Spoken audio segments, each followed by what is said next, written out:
મામલે વધુ વિગતે વાત કરવા માટે જોડાઈ રહ્યા છે TV9 સંવાદદાતા મોહિત, આ સમગ્ર મામલે હવે ચર્ચા અનેક છે। શું તેને જેલની અંદર પરેશાન કરવામાં આવી રહ્યા હતા અને ત્યારબાદ બહારથી આ રૂપિયા ચૂકવવાનો પણ આ મામલો સામે આવ્યો છે? શું છે ચર્ચા, મોહિત? જયેશ, રાજકોટ મહાનગરપાલિકાના પૂર્વ town planning officer MD Sagathiya છે તે હાલ તો એન્ટી કરપ્શન બ્યુરોની કસ્ટડીમાં છે ને 6 દિવસના રિમાન્ડ પર છે, પરંતુ જ્યારે ક્રાઇમ બ્રાન્ચ દ્વારા તેની ધરપકડ કરવામાં આવી હતી અને રિમાન્ડ પૂર્ણ થયા બાદ જ્યારે તે જેલ હવાલે થયા હતા તે દરમિયાન તેની માથાભારે શખ્સો છે તેમના દ્વારા તેને પરેશાન કરવામાં આવતા હોવાની વાત છે તે સામે આવી છે। સૂત્રો પાસેથી જે માહિતી મળી રહી છે તે પ્રમાણે જ્યારે MD સાગઠિયા છે તેને બેરેકમાં લાવવામાં આવ્યો ત્યારે ત્યાં બેરેકમાં પહેલેથી જ હાજર કેટલાક કેદીઓ છે તે કેદીઓ દ્વારા તેમને જે પરેશાન છે તે કરવામાં આવતા હતા। એટલું જ નહીં, પરંતુ એસો આરામની જિંદગી જીવતા MD સાગઠિયા જ્યારે જેલની 4 દિવાલોની વચ્ચે ગયા ત્યારે જ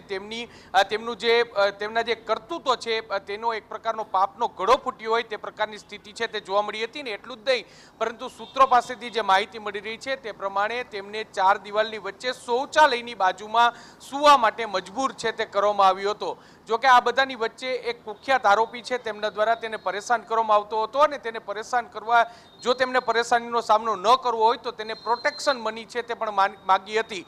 જે પ્રમાણે માહિતી મળી છે તે પ્રમાણે MD સાગઠિયાએ બહારથી 4 લાખ રૂપિયાની વ્યવસ્થા છે તેને કરી આપી હતી અને જેલમાં જ્યારે તે જાય, હાલમાં તો તે રિમાન્ડ પર છે એન્ટી કરપ્શન બ્યુરોમાં, પરંતુ હવે જ્યારે તે જેલમાં જાય ત્યારે તેમને કોઈ પણ પ્રકારની પરેશાની ન થાય તે માટે 4 લાખ રૂપિયાની પ્રોટેક્શન મની છે તે આપી છે। આ જે માહિતી છે તે એ રીતે બહાર આવી છે કારણ કે એક જે કેદી છે કે જે સાગઠિયાની સાથે જેલની બેરેકમાં હતો અને ત્યારબાદ તે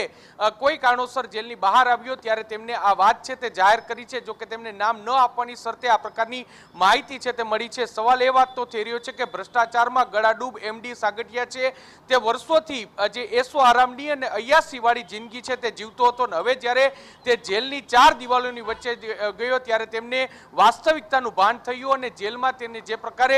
જે ત્યાંના જે કેદીઓ છે તેમના દ્વારા દબાણ કરવામાં આવતું હતું અને તેને લઈને તેમને 4 લાખ રૂપિયાની પ્રોટેક્શન મની આપી હોવાની વાત છે તે સામે આવી છે। જો કે આ અંગે હજુ સુધી કોઈ સત્તાવાર રીતે કોઈ પુષ્ટિ છે તે કરી રહ્યું નથી, પરંતુ જરૂરથી એક ચર્ચા છે તે જોવા મળી છે અને સાગઠિયા છે તેમને જે હવે જ્યારે તે જેલમાં જાય ત્યારે તેને કોઈ પણ પ્રકારની પરેશાની ન થાય તે માટે કેદીઓ જ હવે તેની પાસેથી પ્રોટેક્શન મની લઈ રહ્યા હોય તે પ્રકારનો ઘાટ છે તે અત્યારે જોવા મળી રહ્યો છે। જી બિલકુલ મોહિત, જોડાયેલા રહેજો। આ ઉપરાંત પણ એક મહત્વપૂર્ણ અપડેટ આવી રહી છે કે મનસુખ સાગઠિયા પાસેથી બેનામી સંપત્તિ મળવાનો મામલો કે એ મામલે SCBની તપાસ બાદ IG વિભાગ પણ તપાસમાં ઝુકાવે તેવી શક્યતા છે, જ્યાં IT વિભાગ પણ હવે તપાસમાં સામે આવી શકે છે। સાગઠિયાની ઓફિસમાંથી 400થી વધુ સોનાના ઘરેણાં મળ્યા છે અને ઘરેણાં રાજકોટના બ્રાન્ડેડ શોરૂમમાંથી આવ્યા હોવાનું પણ જણાઈ રહ્યું છે। ભ્રષ્ટાચાર આચરવા સાગઠિયા રૂપિયાને બદલે સોનાના દાગીના લેતો કે કેમ તેની તપાસ થશે અને સાગઠિયાની સોનાની આ ખરીદીનો રેલો જ્વેલર્સ સુધી પણ પહોંચવાની શક્યતા જોવાઈ રહી છે। આ જ મામલે મોહિત આપણી પાસે આવી રહ્યો છું, જ્યાં સુધી આ બેનામી સંપત્તિનો જે સમગ્ર મામલો છે તેને લઈને આખરે તપાસમાં અત્યાર સુધી શું સામે આવ્યું છે? જયેશ, જ્યારે એન્ટી કરપ્શન બ્યુરો છે તેમના દ્વારા MD સાગઠિયાની કસ્ટડી લેવામાં આવી અને ત્યારબાદ તેના જે ભાઈની ઓફિસ છે ત્યાં દરોડો કરવામાં આવ્યો ત્યારે ત્યાંથી કેટલીક રોકડ રકમ મળી હતી, સાથે સાથે સોના ચાંદીના દાગીના છે તે મળ્યા હતા। રાજકોટના એન્ટી કરપ્શન બ્યુરોના ઇતિહાસમાં સૌથી વધારે દલ્લો છે તે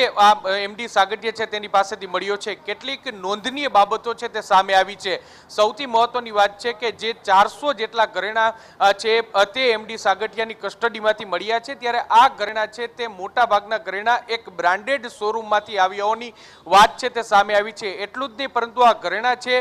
તે અલગ અલગ ઓર્નામેન્ટ્સ છે અને આ ઓર્નામેન્ટ્સ છે તેમને ગિફ્ટના ભાગરૂપે આવ્યા હોવાની વાત છે તે સામે આવી છે। એન્ટી કરપ્શન બ્યુરોની તપાસમાં એવું પણ સામે આવ્યું છે કે સાગઠિયાએ જે સોના ચાંદીના દાગીના અને હીરા મળ્યા છે તેમાં એવી કબૂલાત કરી છે કે કેટલાક દાગીના છે તેમના પરંપરાગત વારસાગત દાગીના છે અને કેટલાક દાગીનાની તેમને ખરીદી કરી છે અને કેટલાક દાગીના છે તેમને ગિફ્ટમાં આપ્યા છે। તો આ ગિફ્ટમાં કોના દ્વારા આપવામાં આવ્યા તે એક મોટો સવાલ છે અને તેને લઈને તપાસ છે તે ચાલી રહી છે। અત્યારે એક શક્યતા વ્યક્ત કરવામાં આવી રહી છે કે MD સાગઠિયા છે તે કોઈ કામના બદલામાં રૂપિયાના બદલે સોનાના દાગીના લેતો હતો અને આ સોનાના દાગીના એક નિશ્ચિત જ્વેલર્સ માંથી જ લેવામાં આવતા હોવાની વાત છે તે સામે આવી હતી અને તેને લઈને એન્ટી કરપ્શન બ્યુરો છે તેમના દ્વારા આગામી દિવસોમાં આખી તપાસમાં ઇન્કમટેક્સ ડિપાર્ટમેન્ટને પણ ઇન્વોલ્વ કરે તેવી પૂરી શક્યતા વ્યક્ત કરવામાં આવી રહી છે। અત્યારે જે માહિતી મળી રહી છે તે પ્રમાણે એન્ટી કરપ્શન બ્યુરો છે તે પોતાની તપાસ પૂર્ણ થયા બાદ આખો રિપોર્ટ છે તે ઇન્કમટેક્સ વિભાગને સોંપી શકે છે અને ઇન્કમટેક્સ વિભાગ આગામી દિવસોમાં આ અંગેની તપાસ છે તે શરૂ કરી શકે છે અને એમડી સાગઠિયાની તપાસનો રેલો છે પણ જે મહત્વપૂર્ણ અપડેટ આવી રહી છે એ મુદ્દે પણ આપની પાસે આવું, પણ એ પહેલા ખાસ આપને જણાવી દઉં કે આરએમસીના પૂર્વ ટીપીઓ મનસુખ સાગઠિયા એસીબીના રિમાન્ડ પર છે અને સાગઠિયાની પૂછપરછની અંદર જે મહત્વપૂર્ણ ખુલાસો પણ થઈ શકે છે, પણ ભાગીદારોના નામ પણ ખુલી શકે છે। કયા કયા એવા મહત્વપૂર્ણ નામ છે કે જે પૂછતાછની અંદર સામે આવી શકે એમ છે? જયેશ, જે રીતે છેલ્લા 9 વર્ષથી એમડી સાગઠિયા છે તે ઇન્ચાર્જ ટીપીઓ તરીકે હતો અને એક હતું સામ્રાજ્ય છે તે ચલાવતો હતો। ટીવી9 દ્વારા અનેક વખત એ સવાલ ઉઠાવવામાં આવ્યા છે કે માત્ર આ પ્રકારનો ભ્રષ્ટાચાર કરવો એક એમડી સાગઠિયાનું કામ નથી, પરંતુ તેની સાથે કેટલાક નેતાઓ અને કેટલાક તેના વચેટિયાઓ છે તે પણ જોડાયેલા હોઈ શકે છે અને તેને લઈને પણ તપાસ થવી ખૂબ જ જરૂરી છે। કારણ કે જે એમડી સાગઠિયાની વર્ક કરવાની જે પેટર્ન છે, ભ્રષ્ટાચારની જે પેટર્ન છે, તેમાં જે માર્જિન ન છોડ્યું હોય અથવા તો માર્જિન લઈને છૂટછાટ કરવી, ગેરકાયદેસર બાંધકામ કરવું એટલું જ નહીં, પરંતુ